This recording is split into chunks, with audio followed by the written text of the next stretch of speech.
Welcome back to the J All Day NFL Show, guys. Today's episode, I'm going to give you my final picks for all the games in Week 16. I can't believe it's Week 16, guys. What in the actual mother F is going on? What a fast, crazy NFL season it's been. And last night's game perpetuates that stigma to a T, right? Oh my goodness, what a crazy-ass game between the Seahawks and the Rams.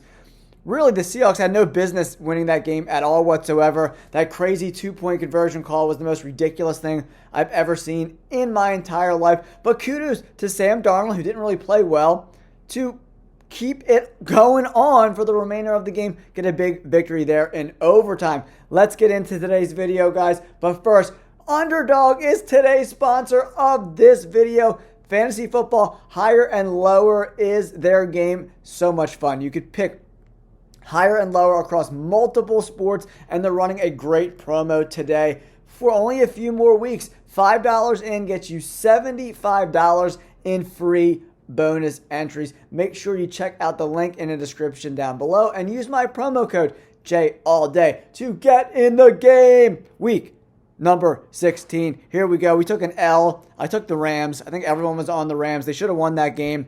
If it wasn't for that crazy-ass two-point conversion, the Rams win pretty easily, in my opinion, but whatever. This NFL season has been so crazy, it makes no sense.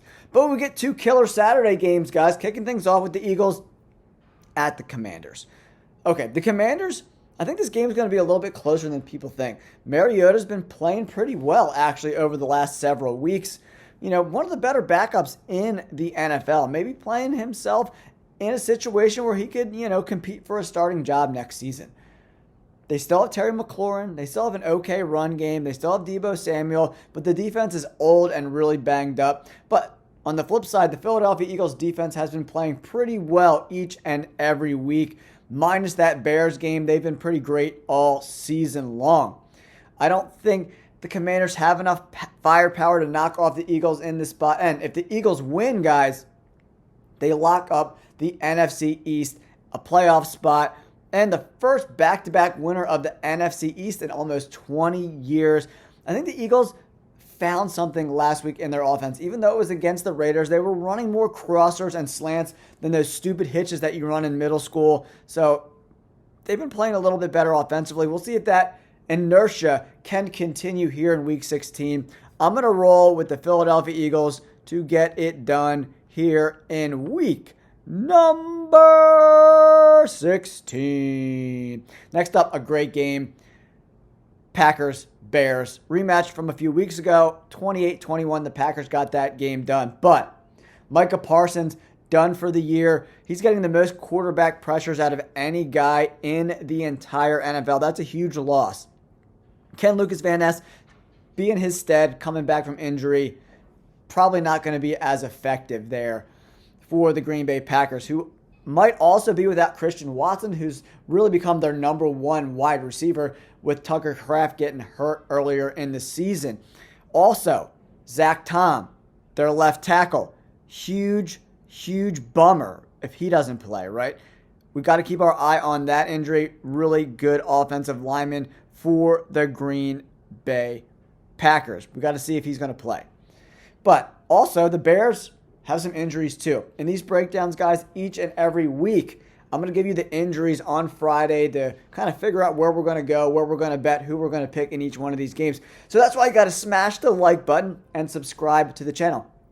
There's a new hype button too. If you guys could hit that for me, it really means a lot. We're closing in on 29,000 subscribers. You guys are the best. And if you're into sports betting, check out my memberships, guys. Whoa, baby. We crushed it last night. Over on the Rams total.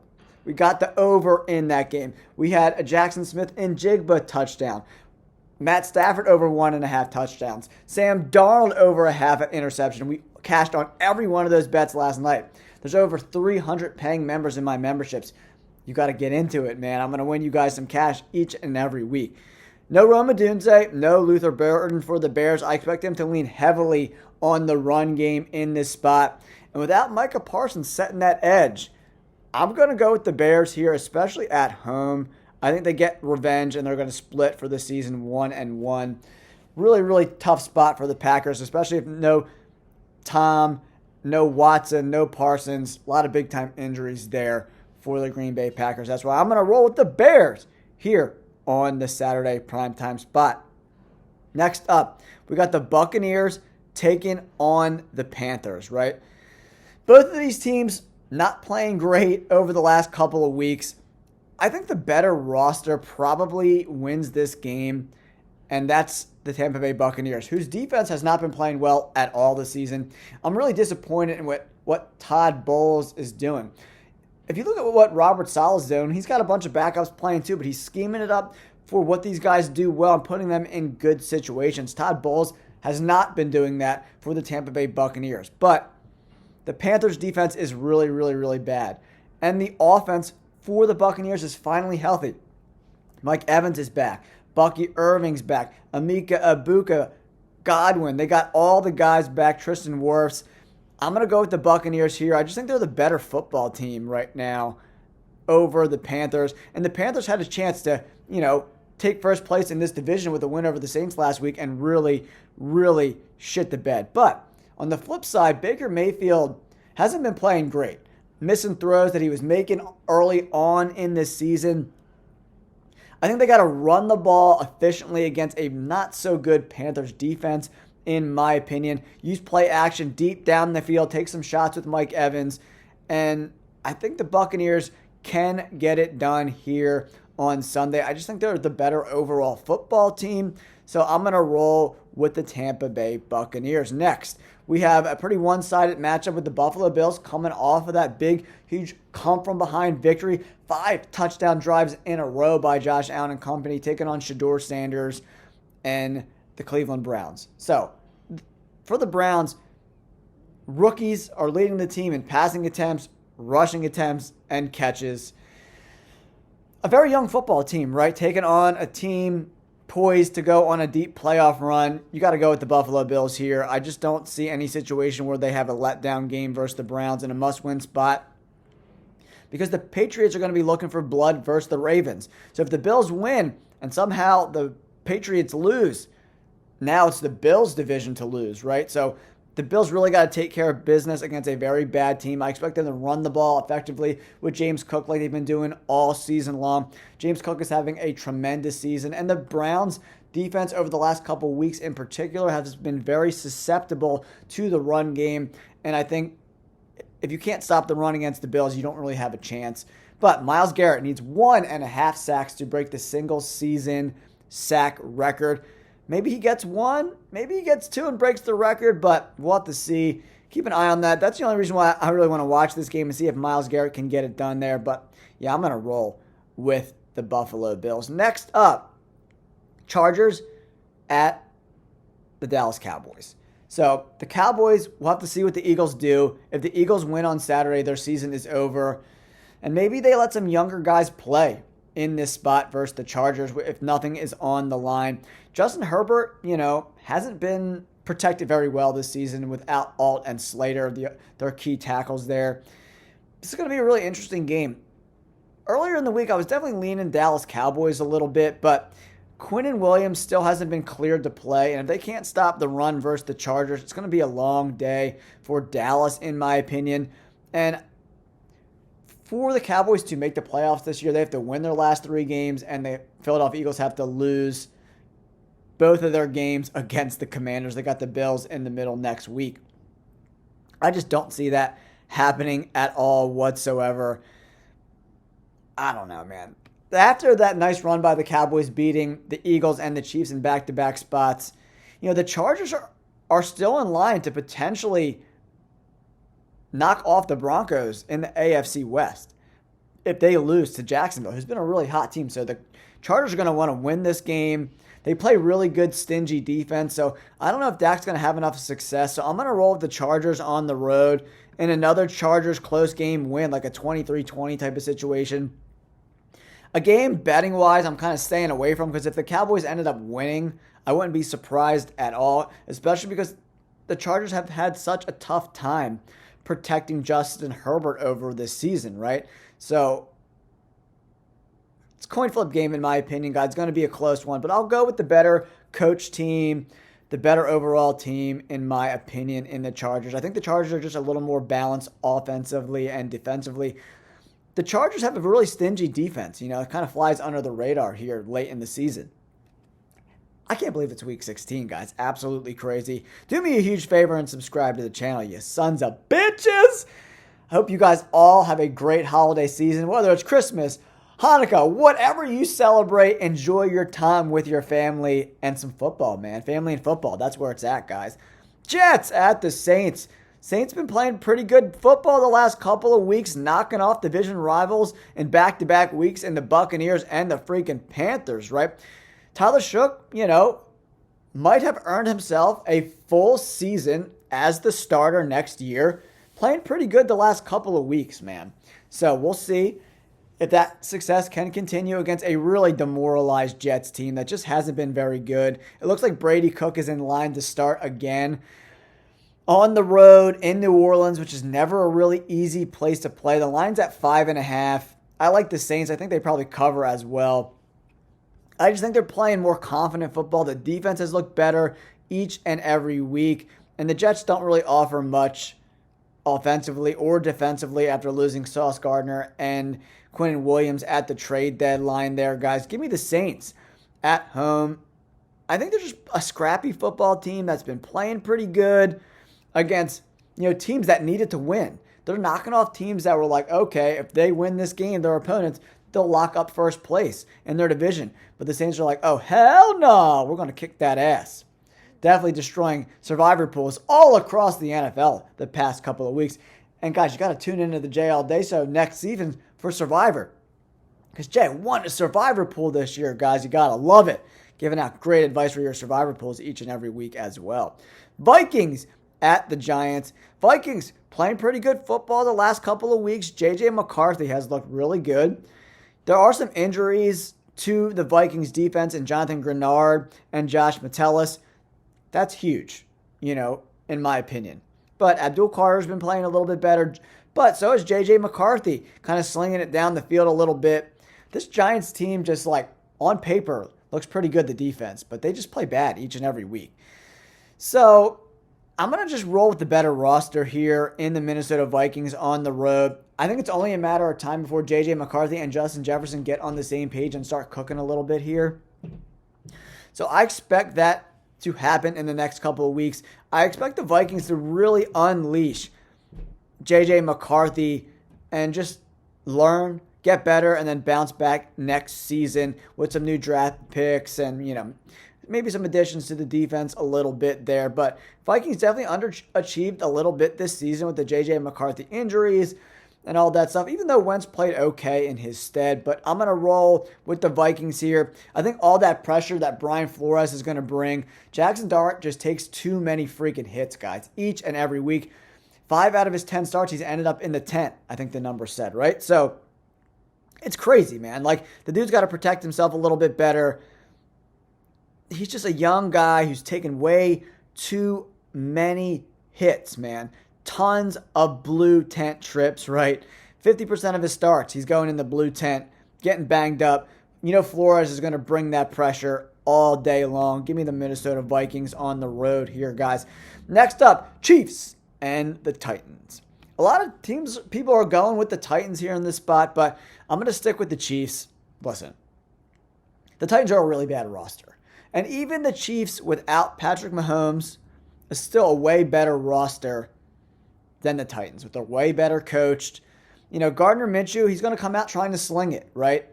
Anytime Gardner Minshew interception seems like one in play that I really like this week. He's an interception machine. So I'm going to go with the Chiefs here. I just can't see Travis Kelce allowing this team to go on the road and lose to a 2-win Titans team. Gardner Minshew, in small doses, has played well in a backup role over the last couple of seasons, right? Got his legs wet and his feet wet a little bit last week, even though he threw that bad interception late in the game that kind of cost the Chiefs the game and their season.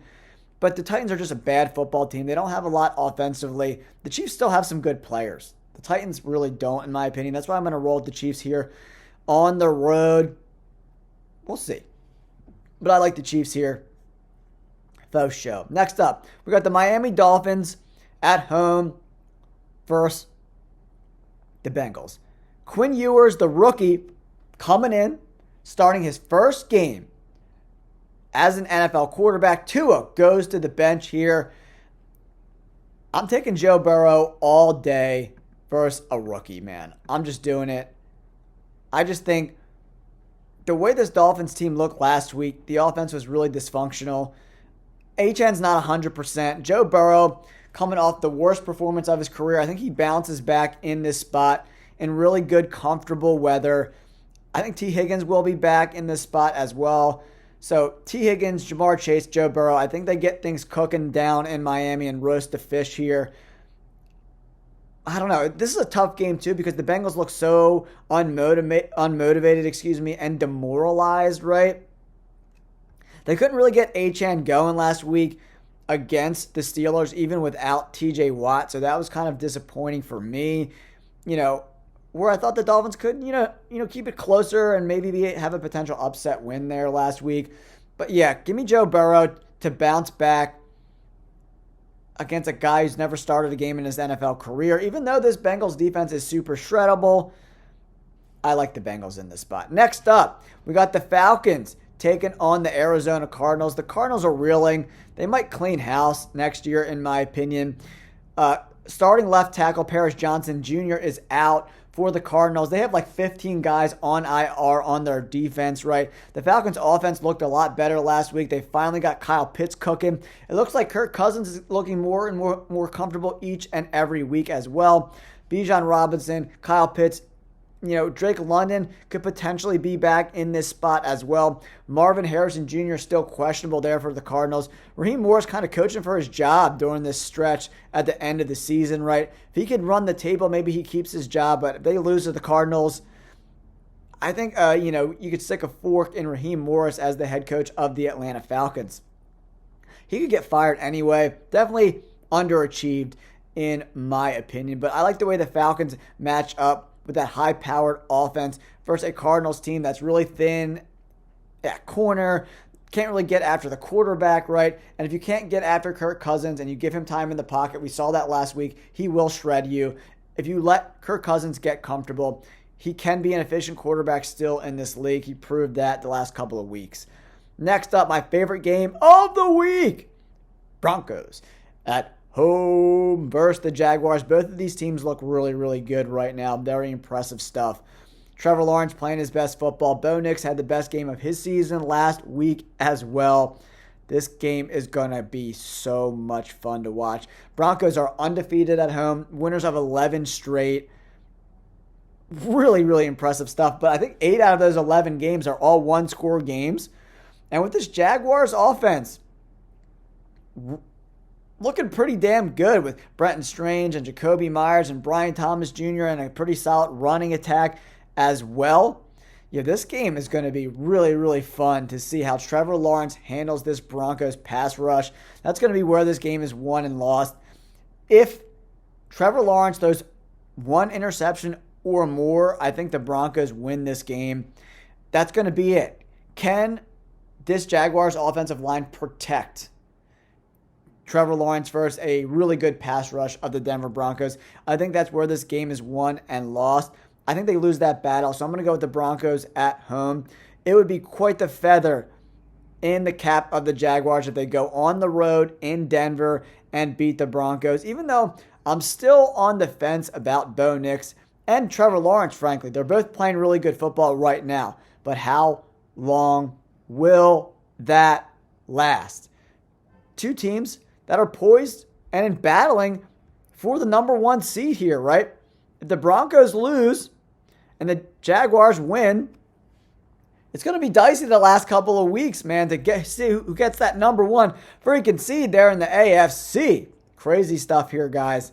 But yeah, give me the Broncos at home. They're just playing really good football right now. Steelers, 8-6. Lions, 8-6 in Denver. Even though the Steelers won last week, the first half, they didn't play so good versus a really bad Dolphins team that played flat out horrible.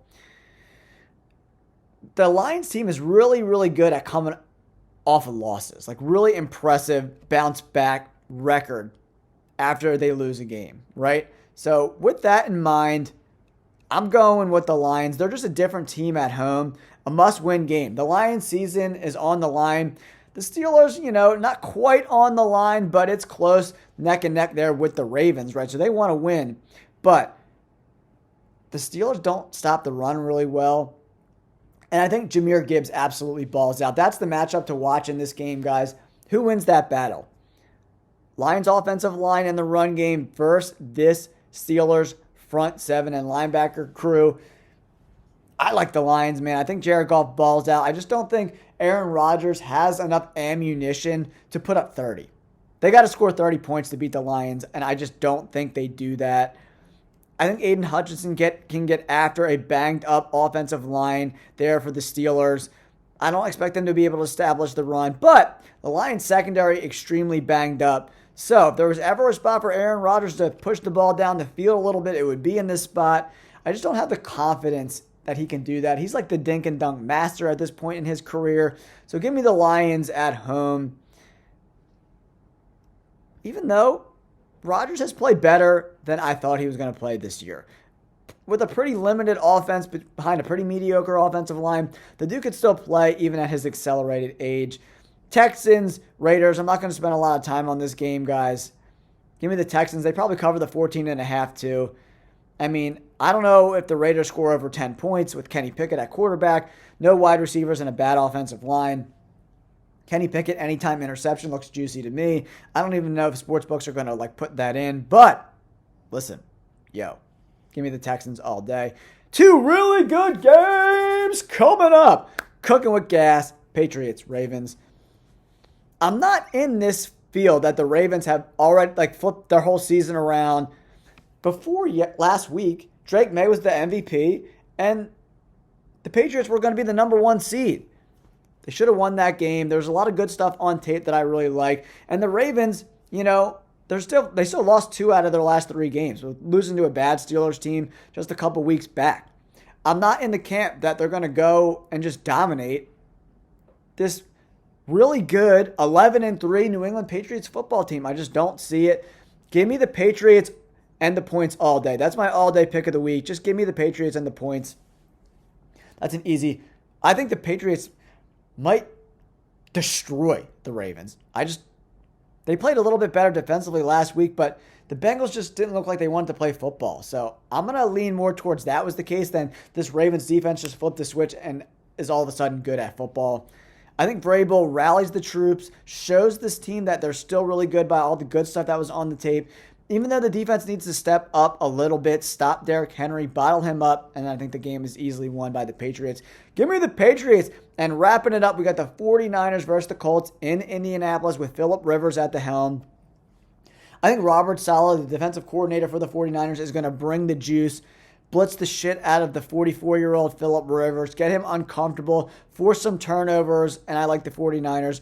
I just don't think Phillip Rivers can put up enough points to stick with a 49ers offense that's cooking with gas. They got everybody back pretty much healthy, looking pretty damn good in my opinion, with Kittle and McCaffrey playing really, really good football right now for this 49ers team.